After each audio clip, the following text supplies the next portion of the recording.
महाराष्ट्रात विधानसभेचे रणशिंग केव्हाही फुंकले जाऊ शकते, तरीही अजून निवडणूक आयोगाने निवडणुकांच्या तारखांची घोषणा केलेली नाही. महाराष्ट्रात विधानसभेच्या 5 प्रमुख पक्षात निवडणुका होणार आहेत. महाराष्ट्रात विधानसभा निवडणुकांच्या पार्श्वभूमीवर मोठ्या उलाढाली सुरू झाल्या आहेत. सर्व पक्ष आपापली रणनीती आखत आहेत. या दरम्यान उपमुख्यमंत्री आणि राष्ट्रवादी काँग्रेसचे प्रमुख अजितदादा पवार यांनी पुन्हा शरद पवार यांच्याकडे जाणार का या प्रश्नावर नकारार्थी उत्तर दिले. महायुती आपले सरकार स्थापन करण्याचा सर्वतोपरी प्रयत्न करणार असल्याचं त्यांनी म्हटलं आहे. पवार कुटुंब पुन्हा एकत्र येईल का या प्रश्नावर अजितदादा म्हणाले की पुढचं कुणी पाहिलंय, आम्ही काही भविष्य सांगणार नाही.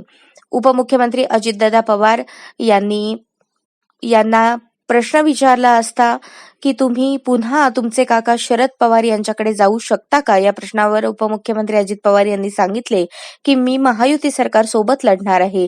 राज्यात महायुतीचे सरकार आणण्याचा आमचा पूर्ण प्रयत्न आहे आणि आम्ही आमची जबाबदारी पूर्ण करू असंही अजित पवार म्हणाले.